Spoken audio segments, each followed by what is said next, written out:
Police शामिल थी। 1947 में जब नौखरा में दंगे हुए तो राम मनोहर लोहिया की किताब है तकसीम के गुनहगार, उसमें वे कहते हैं कि जब नौलखा में दंगे चल रहे थे तो प्रोटोकॉल गृह मंत्री सरदार वल्लभ भाई पटेल के तरफ था। भारत के पब्लिसिटी का डिपार्टमेंट, ब्रॉडकास्टिंग मिनिस्टर हमारे सरदार वल्लभ भाई पटेल के तरफ था और गृह मंत्री भी थे। उस वक्त गवर्नमेंट ऑफ इंडिया की तरफ से एक न्यूज आई और वो न्यूज इस तरह थी कि नौखला में अली नाम के मुसलमान के पास से 303 राइफलें जब्त की गई और ये बड़े लेवल संसद में आवाज उठी और ये कहा गया कि ब्रॉडकास्टिंग मिनिस्टर और गृह मंत्री सरदार वल्लभ भाई पटेल संसद में आके बयान दे। 7 दिनों तक दंगा चलता रहा। 8वें रोज सरदार वल्लभ भाई संसद में आए और ये कहते हैं कि it's a print mistake, it's a print mistake. ये बात सही है कि अली नाम के मुसलमान के पास से राइफल जब्त की गई, लेकिन 303 राइफलें नहीं है, एक ही राइफल है, उसका मॉडल 303 है। लेकिन किस तरह से भड़क लाया गया इस प्रिंट मिस्टेक को जो 1947 से मुसलमानों के खिलाफ चल रही है, उसे दुरुस्त करने के लिए पूरे भारत में पॉलिटिकल एडिटर बन के असदुद्दीन ओवैसी साहब बैठे हुए हैं और ये जो प्रिंट मिस्टेक हमारे नागपुर के रेशीम बाग से चलती है उसको दुरुस्त करने की कोशिश कर रहे हैं। साथियों, गैर मुस्लिमों से डायलॉग बंद करने के लिए जो आइडियोलॉजिकली बेस बनाकर वो लोग चल रहे हैं, मैं समझता हूँ पार्टी बढ़ाने के लिए इन आइडियोलॉजिकल लेवल पर हमें लड़ना पड़ेगा, जिसके लिए बड़े ओहदेदारान, बड़े प्रवक्ता लड़ रहे हैं ग्राउंड लेवल पे। चूंकि मैं महाराष्ट्र का प्रवक्ता हूँ, इसलिए मैं बताना चाहता हूँ कि महाराष्ट्र में अगर पार्टी को बढ़ाना है तो हमारा बेसिक जो स्ट्रक्चर है वो ग्राम पंचायत से ऊपर उठना चाहिए, नगर पालिका से ऊपर उठना चाहिए और जिला परिषद से ऊपर उठना चाहिए। पूरे महाराष्ट्र में 1 करोड़ 30 लाख मुस्लिम है, जिनमें 48 लाख नौजवान ये रास्तों पर धंधा करते हैं।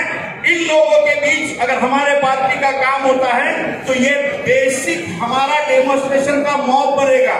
ये 48 लाख नौजवान इस महाराष्ट्र में 35 जिलों में बसता है, जिसके जिला परिषद में मुश्किलें हैं, पंचायत समिति में मुश्किलें हैं, जिसकी मुश्किलें नगर पालिकाओं में हैं। और इस महाराष्ट्र में 33 लाख किसान हैं, वकार साहब 33 लाख मुस्लिम किसान हैं, जिनमें से 18 लाख मुस्लिम भूमिहीन मजदूर है। यहाँ पे हमारा काम नहीं है। यहाँ पे अगर हमारा काम बनता है तो ये 18 मुस्लिम जो भूमिहीन है और इन मुस्लिमों को ओबीसी किसानों के स्कीम में जगह नहीं मिलती। वाटर पंप ओबीसी को अगर 7,500 का है तो 3,500 रुपए छूट मिलती है, लेकिन वही किसान अगर मुसलमान है तो उसे ये छूट नहीं मिलती, क्योंकि वो ओबीसी में नहीं आता।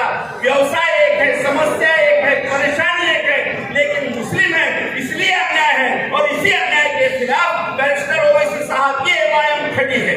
बस ये एमआईएम ने वहां तक पहुंचना चाहिए और ये काम कैडरों का होता है। ये कैडरों को तैयार करके अगर हम इस तरह ले जाते हैं तो यकीन जानिए पूरे महाराष्ट्र में डेमोन्स्ट्रेशन करने के लिए हमारे पास में लाखों की तादाद की फौज खड़ी हो सकती है। यहाँ मेहनत करने की जरूरत है। दूसरी एक बात मैं आपको बताता चलूं, पूरे महाराष्ट्र में 67 लाख महिलाएं हैं। ये बात जरा गंभीरता से देखिएगा, सुनिएगा। 67 लाख महिलाएं हैं पूरे महाराष्ट्र में। 28 लाख महिलाएं जो हाथ में मिले वो मजदूरी का काम, रास्तों पर सब्जी भाजी बेचने का काम, या ईंट भट्टियों पर या मेहनत कशी के धंधे में है, व्यवसाय में है, रोजी रोटी कमाती है।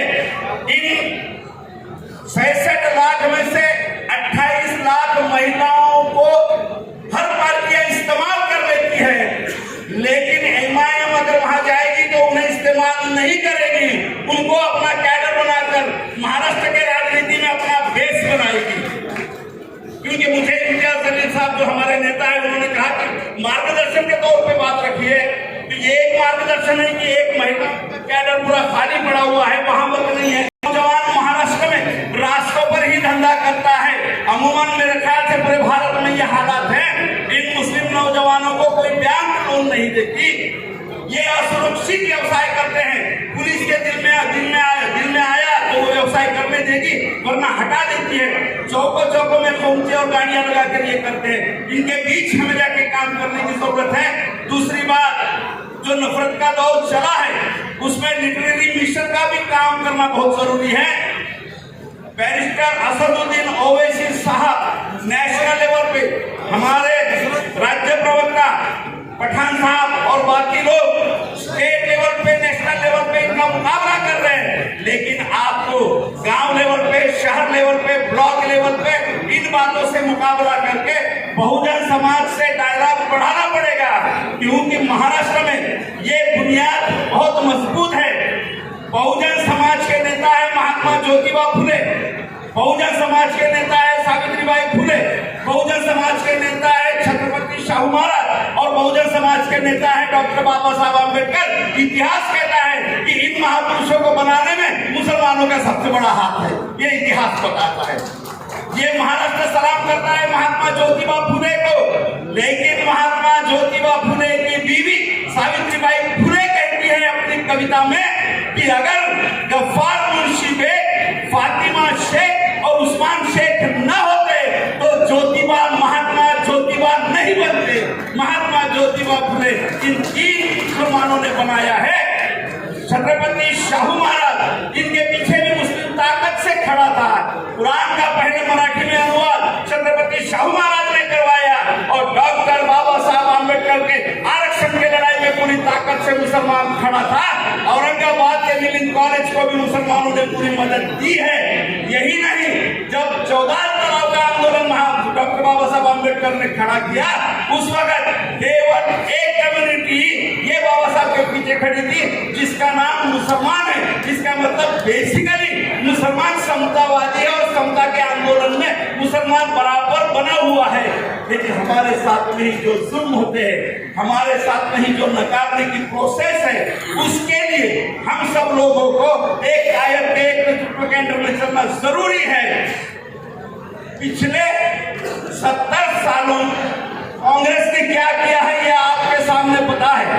एक रफ डाटा है महाराष्ट्र में, बैरिस्टर साहब, महाराष्ट्र में हमने इंफॉर्मेशन के अंडर में मालूमात निकाली, माहिती के अधिकार में, इस महाराष्ट्र में 1,33,000 मुस्लिम नौजवानों के खिलाफ पुलिस ने केस दर्ज करवाए, जिसमें से 88,000 मुसलमान केवल शक की बुनियाद पर 5-5 साल 10-10 साल ट्रायल में पड़े रहे।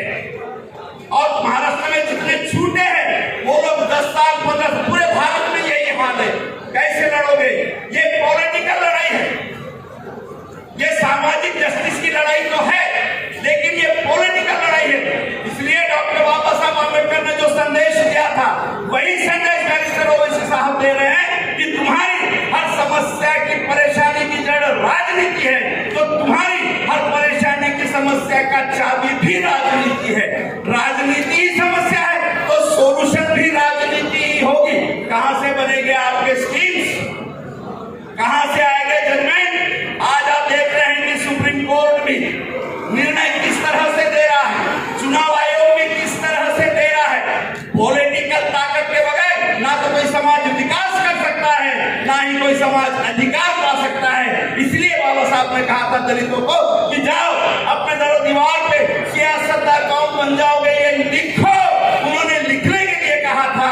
ये हमारा नेता तो प्रैक्टिकल मूव कर रहा है, ये हमारे नेता तो प्रैक्टिकल मूवमेंट में सियासत के जाने के दरवाजे खोल रहे हैं। आप लोग अपने खेड़े गांव में, अपने जिला इलाके में, अपने रीजन इलाके में जब तक कैडर खड़े नहीं करोगे, जब तक अपनी मूवमेंट नहीं चलाओगे, परेशानी ये है कि आज महाराष्ट्र के 18 जिलों में हम लोग बहुत अच्छी ताकत में हैं।